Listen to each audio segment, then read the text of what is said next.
આ વિડીયોમાં તીખી પૂરી બનાવવાની 6 એવી ટિપ્સ બતાવી છે જેનાથી તીખી પૂરી ક્યારેય તેલ ભરાયેલી નહીં બને, હંમેશા ફૂલશે અને ચવડ પણ નહીં થાય. તો આ રીતે ચોક્કસ બનાવજો ને વિડીયો પસંદ આવે તો લાઈક આપી રૂપલ્સ ટેસ્ટી ટ્રીટ્સને સબસ્ક્રાઇબ જરૂર કરજો. Happy cooking, enjoy eating. સૌથી પહેલા આપણે 250 ml નો 1 કપ એવા 2 કપ ઘઉંનો રોટલીનો લોટ લેવાનો છે. 1 ટીસ્પૂન જેટલો અજમો લઈએ હાથેથી મસળીને, જેથી ફ્લેવર સરસ આવે. અડધી ચમચી જેટલી હળદર એડ કરીએ. 1 ચમચી ધાણા જીરું પાવડર એડ કરીએ. 1.5 ચમચી જેટલું કાશ્મીરી લાલ મરચું એડ કરીએ. 2 પિંચ જેટલી હિંગ એડ કરીએ.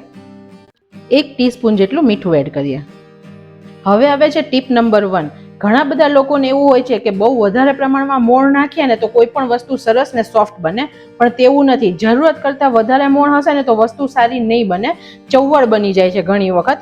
તો અત્યારે આપણે 2 કપ લોટ લીધો છે તો 2 TBSP જેટલું મોણ એડ કરીએ છીએ.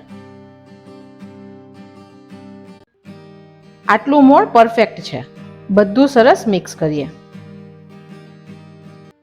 રોટલીનો લોટ મારો ચાળેલો હતો તો અત્યારે મેં ચાળ્યો નથી. જો તમારો ના ચાળેલો હોય તો તમે ચાળી શકો છો. આ પૂરી નાસ્તામાં, સવારે, બપોરે 4 વાગે ચામાં અથવા રાત્રે ડિનરમાં કે બપોરે પૂરી શાક જમવામાં લેશો ને બધા ટાઈમે આ પૂરી તમને ભાવશે. અને પ્રવાસમાં પણ લઈ જશો તો 3 થી 4 દિવસ આ પૂરી ખરાબ થતી નથી, તો તમે તેમાં પણ લઈ જઈ શકો છો. આપણા મસાલા અને મોણ સરસ રીતે લાગી ગયું છે બધે. અત્યારે મેં 300 ml નો ગ્લાસ પાણી લીધું છે. હું તમને લાસ્ટમાં કહીશ કે મેં કેટલું પાણી વાપર્યું. હવે આવે છે ટીપ નંબર 2. આપણે લોટ કેવો બાંધવાનો. ઘણી વખત એવું થાય છે કે આપણે એવું માની કે લોચા પૂરી છે ને તો બહુ નરમ લોટ રાખશું ને તો પૂરી સરસ રહેશે. તેવું કરીએ ને તો બધું તેલ ભરાયેલી પૂરી તૈયાર થશે ને પૂરી સારી નહીં થાય. તો આપણે લોટ અત્યારે પરોઠાથી કઠણ બાંધવાનો છે. થોડું થોડું પાણી એડ કરતા જવાનું.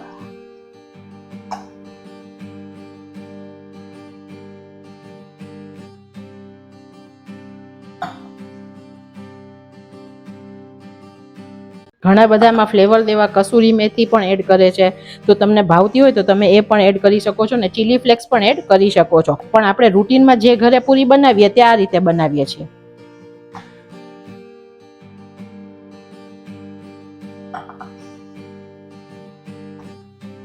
મીઠું અને પાણી બે વસ્તુ ફ્રેન્ડ્સ એવી છે કે વધારે પહેલેથી નાખી દઈએ ને તો આપણે કાઢી ના શકીએ, પણ જ્યારે આપણે ઓછું લાગે ને તો પાછળથી એડ કરી શકીશું. તો આ બંને વસ્તુમાં આપણે ધ્યાન રાખવાનું. અત્યારે આપણે જેટલો લોટ લીધો છે તેનાથી 2 થી 3 લોકો પૂરી જમી શકે છે. તમે જોઈ શકો છો હવે આપણો પૂરીનો લોટ બંધાતો આવે છે અને સરસ કઠણ બંધાઈ ગયો છે.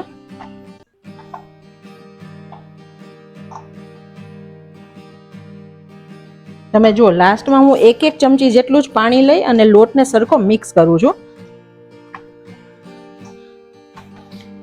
અત્યારે આપણો લોટ પરફેક્ટ છે. તમે જુઓ, પરોઠાથી પણ કઠણ લોટ છે અને ભાખરીથી નરમ લોટ છે.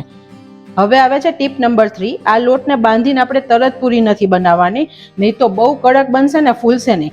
આને આપણે 15 થી 20 મિનિટનો રેસ્ટ આપીએ. મેં જે પાણી લીધું હતું તેમાંથી અડધો એટલે કે 150 ml જેટલું પાણી વાપર્યું છે. પછી થોડું વેરિએશન તમારા લોટ પ્રમાણે આવી શકે છે. લોટે રેસ્ટ કરી લીધો છે. આપણે સરખો કૂણવી લઈએ. તમને એવું લાગે કે હજુ બહુ વધારે કઠણ લોટ થઈ ગયો છે, કેમ કે લોટ જ્યારે રેસ્ટ કરશે ને તો તે પાણી શોષશે પણ ખરું, તો ઘણીવાર કઠણ થઈ જાય. તો આપણે બીજું 1 ચમચી પાણી નાખીને તેને એડજસ્ટ કરી લેવાનું. અત્યારે મેં પણ કર્યું છે. બહુ કઠણ લોટમાંથી પૂરી બનાવીએ ને તો બહુ વધારે ફૂલે નહીં અને બહુ કડક બને.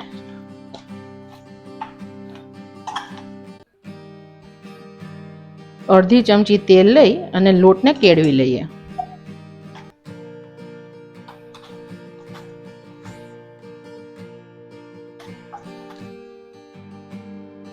સ્લો ગેસની ફ્લેમે આપણે તેલને ગરમ થવા દઈએ.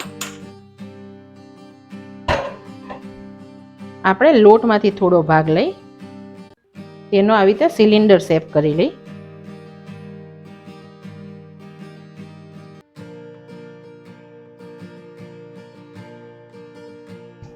અને નાના નાના લુવા બનાવીએ. લુવામાંથી આપણે ગોળનું બનાવીએ.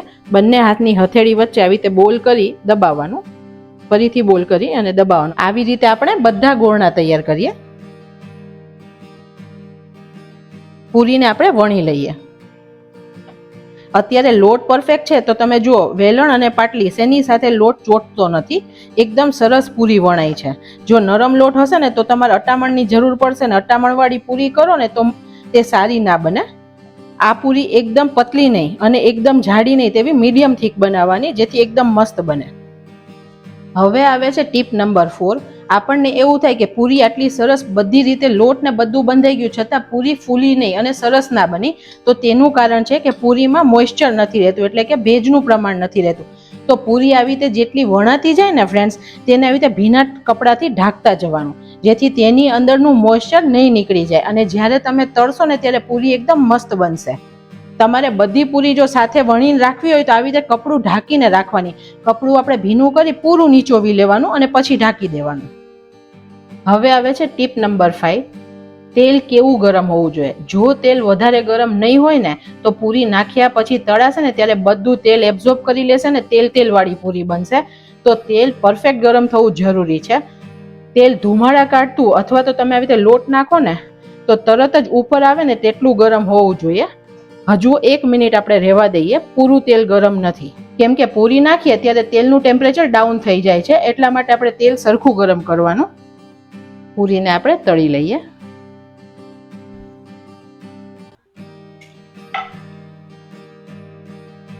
બે પૂરી તળવાની, જેથી તે સરસ ફૂલે. એકદમ સરસ ફૂલીને દડા જેવી પૂરી થઈ છે.